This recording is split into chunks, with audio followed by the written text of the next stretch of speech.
Hi there, and welcome to my transition vlog. Now, although you've seen quite a lot of me in my social media on doing my Cool People series and all the other stuff I've been doing with Cool to Be Trans, it's been a while since I've given you an update about my own personal transition, so I thought this was a good point to do it. I'm feeling quite nostalgic today because today is exactly 2 years since I started living full-time as female. And it feels just so right, it really does. And last night I was looking back through the vlog that I made 2 years ago, which is called My Last 2 Days of Pretending to Being Male. And it's funny, I look back at the shots of me when I was photographing a wedding, and I was in my car talking to the camera and in my wedding suit, and then at the end of the wedding taking my tie off for the very last time, saying that's the last time I'm ever going to wear a tie. I really don't miss those things at all, I tell you. And then the following day there I was cutting a massive great big hawthorn hedge with this big petrol driven hedge trimmer, and it's funny, I actually cut the same hedge 2 days ago, so it really coincides. And then after that, it's Katie all the way. Amazing. And there hasn't been a single day over that time, over these last 2 years, that I got up in the morning and thought, oh, I'll pretend to be Martin again. Not a single day. It's felt absolutely right. And I've never felt the need to wear my old clothes or anything like that again. But there was one particular occasion when I did. But hang on before you make a judgment. The reason for it was that I was giving a hand to a friend of mine who was redecorating her house, and she had a whole load of her friends around to help her. And I said that I'd give her a hand. And I didn't know any of her other friends, so because normally when you meet new people you want to look your best.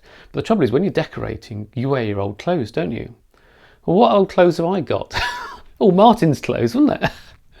So that wasn't much good. So I found an old women's wear top which I hadn't worn for a long time, and I thought, well, I don't mind sacrificing that and getting paint on it, but I really didn't want to get any paint on my nice new skinny jeans.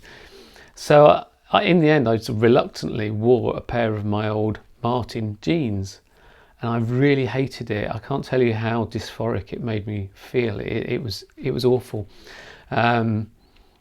And it's quite funny actually, because I was quite glad that it was winter when I did that, because when I came back it was dark, and so I was able to come back under cover of darkness, so that because I was worried about the neighbours seeing me wearing my old jeans. How times have changed from when I used to think I was a cross-dresser, and I used to come back under cover of darkness for fear of people seeing me as Katie. The roles have been reversed now. It's quite funny. But so much has happened in these last 2 years. I launched Cool to Be Trans, and that's going great guns at the moment, and I'm really, really passionate about that. I think you can probably tell. As I say, I'm just not in a turmoil anymore. But also so much hasn't changed in terms of the NHS, for instance, with my appointment at the gender clinic. It's been 2.5 years since my GP referred me to the gender clinic, and I still haven't been given a first appointment yet, or even a time or a date for a first appointment. It's not unusual at all. Many trans people have to wait sort of up to 4 years before getting a first appointment, and then you don't get treated in the first appointment. It's just an assessment. Then you often have to wait up to another year to get a second appointment before you actually start getting hormones. And I'm one of the lucky ones that I was fortunate enough to be able to afford to pay to go to a private clinic. So that's why my transition is well on its way, and I've been on hormones and blockers for 2.5 years now.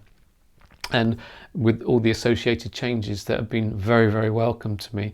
I still want more, but it's happening. It's all happening now. So that's all under control. But there's one thing that I just never got around to doing, and that was getting rid of all my old clothes. I know that seems bizarre, 2 years on, or 2.5 years on since coming out publicly. And I know a lot of trans people, as soon as they announce it, they just get rid of all their clothes, all their old clothes straight away, and they're gone, whatever. But I was just in the position that I was living on my own, and so I had the wardrobe space, and so I just decided to use a different wardrobe, and I just closed the doors on my old wardrobe, and every now and again I'd open the doors and look, and it's like somebody else's clothes, and this is them. So this is my old wardrobe, and. What I've decided to do is, I thought, well, 2 years, this is a good point now. I think just draw a line under it. This is the time just to get rid of them, because I will never ever wear this stuff again. I've decided just to keep 2 items though. So I've decided to keep these 2 shirts, just as sort of memory box items, really. So this one was just a favourite shirt that I used to wear, and enjoyed wearing that. When I was in male mode, and then this one has got sentimental value. This is a shirt that I wore when I brought my daughter back from hospital when she was first born, so it's got some emotional attachment. So I think both of those would be right to keep, but the rest of it can go. So what I'm going to do, I'm going to bag it all up now. And if there are any trans men that are watching that are interested, that would like any of this stuff, then please get in touch with me and I'll tell you the sizes and everything. And if you want it, you can have it all for free. I don't want anything for it. There's everything there, shirts, suits, trousers, shoes, everything, it's all there.